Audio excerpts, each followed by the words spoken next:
Rime of Ancient Mariner by Samuel Taylor Coleridge. Part 2. Let me tell you what I have taught so far in part 1. That is, that the ancient mariner had killed the albatross that had brought them good fortune, and it led them to the right direction. Now I read further stanza by stanza and explain the poem further. The sun now rose upon the right. Out of the sea came he, still hid in mist, and on the left went down into the sea. So now the mariner is very guilty of having killed the albatross, but the ship is moving in the north direction. It is in the favorable direction, and the sun is rising towards their right now and setting in the left. Here, personification is the literary device. Out of the sea came he. He is used for the sun, and they are moving in the north direction. Though there is thick layer of mist, but still the sun is there and they are moving in the right direction. Stanza next. And the good south wind still blew behind, but no sweet bird did follow, nor any day for food or play came to the mariner's hollow. That is, they are moving in the north direction. The south wind is pushing them in the right direction. The sailors are calling the birds, but though they know that the bird is dead, the albatross is dead, but they still call it the bird, but the bird does not come, neither for food nor for playing, and they know that the bird is dead now. The next stanza. And I had done a hellish thing, and it worked them woe. For all ever I had killed the bird that made the breeze to blow.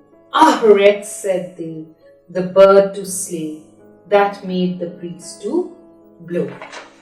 Here the poet is talking that the sailor, the ancient mariner, is very guilty, that he has done a very bad thing, hellish thing, and it would work them woe. And they were sure that they were guilty, that they had done a bad thing, and they are going to face a consequence. Some unhappiness and something sorrowful is going to happen to them, and work them woe. Work woe is the alliteration, the poetic device used here.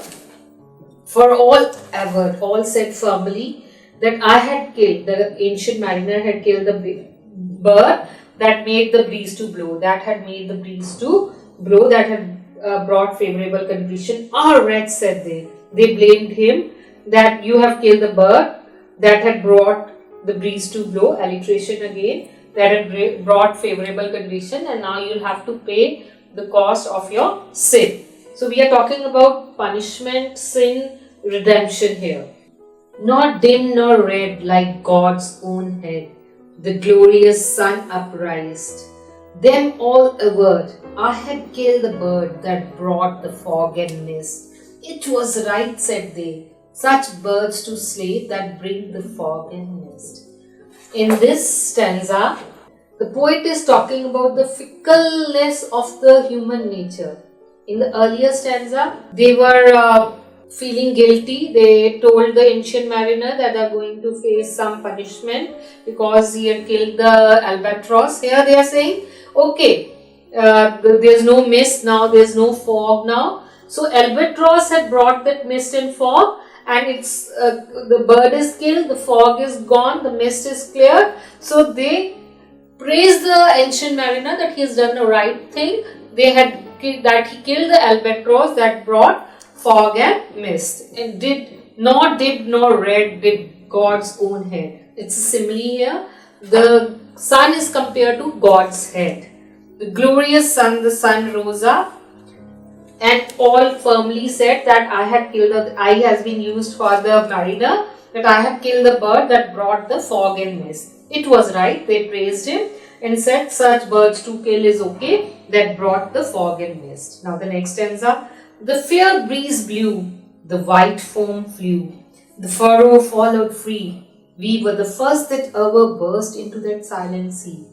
Foam flew, breeze blew, furrow followed free. These are all examples of alliteration. Here they were sailing smoothly, and then they came into the sea that they felt it was very silent all around. It feel they were the first one to ever go to that part of the sea. Down dropped the breeze. The sails dropped down. It was so sad. It was sad as sad could be. And we did speak only to break the silence of the sea. Now they came to the part of the sea where everything was silence. There was no motion, there was no movement of air, and everything was so quiet that only when they spoke to each other, that was when the silence was broken. Now it seemed that the killing of Albatross began to show effects. They were about to be punished for their sins.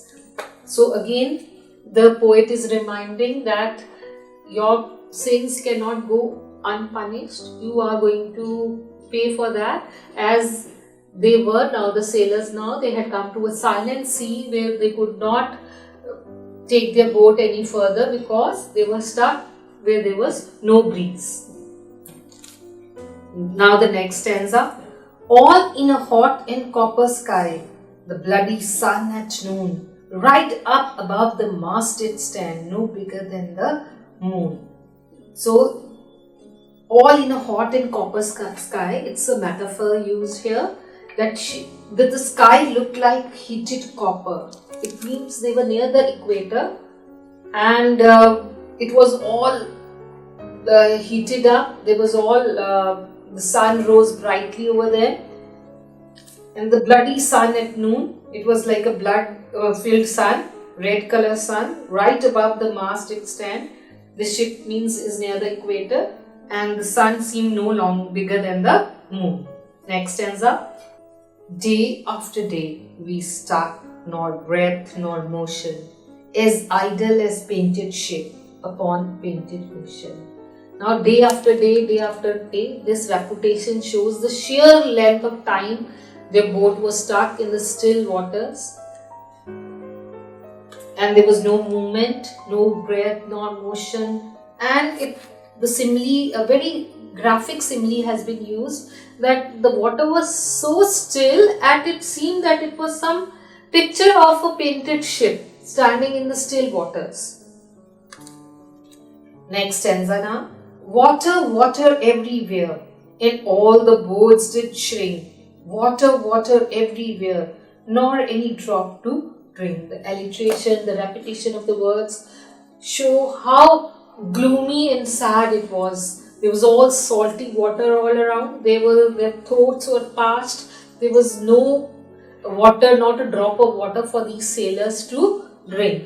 The curse of Albatross seemed to be taking over them now. Now the next stanza. The very deep did draught, O Christ, that ever this should be. Yea, sliming things did crawl with legs upon the slimy sea. So the metaphor has been used. The deep, that is the ocean, seemed to be rotting, stagnant, full of stench, and they pray to Christ that, oh God, why this should be happening to us. And in the stagnant water, they could see the sliming things and the slimy creatures. Again a metaphor. The slimy sea is also alliteration, and they things crawling around them.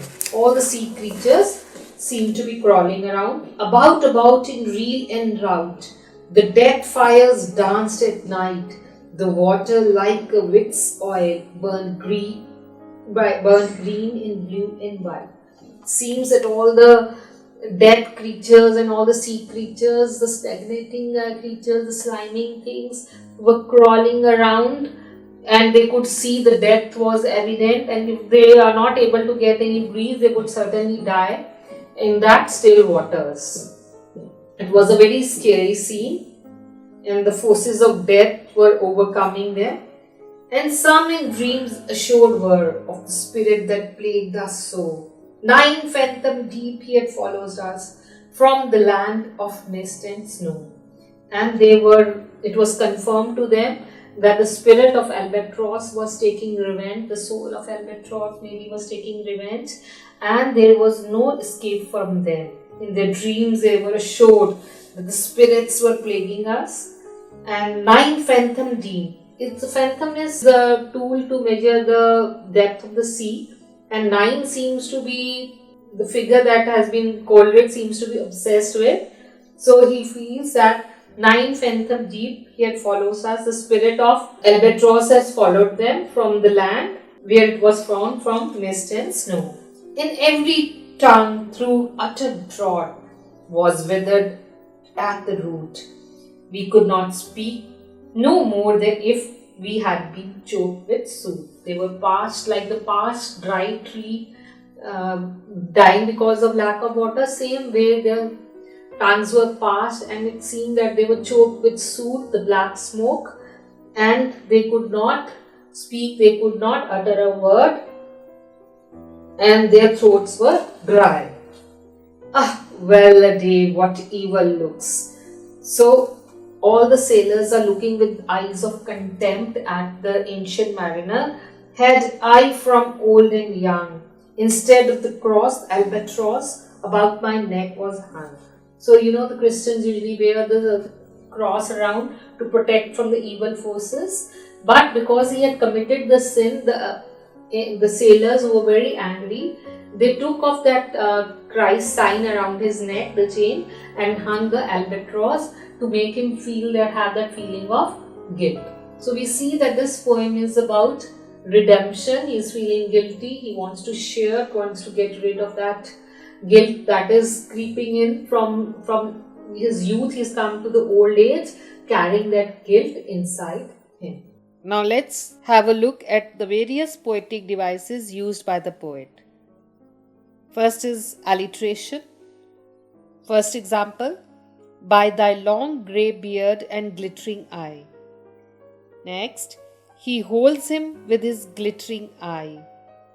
Next, it would work them woe. Next, the fair breeze blew, the white foam flew. Next, the furrow followed free. Next, drowned dropped the breeze, the sails dropped down. Now let's come to the rhyming scheme. AB, CB, except in the following lines. Lines 45 to 50, A, B, C, B. Lines 91 to 96 and 97 to 102, AB, CB, DB. Let's look at the internal rhyme. The guests are met, the feast is set. The ship was cheered, the harbour cleared. The wedding guest here beat his breast, cracked and growled, and rode and howled, while all this night through fog smoke white. Now examples of repetition. Let's see the words and phrases. Glittering eye, bright-eyed mariner, ice was here, etc. Water, water. Now in the sentences, out of the sea came he, went down into the sea. Now let's see examples of personification. Sun has been personified as he. Storm blast, it has also been personified as man, he. Overtaking wing, bird. Some important metaphors. Mary, minstrelsy, overtaking wings, snowy cliffs, vespers 9, the furrow, the very deep. Now some important similes.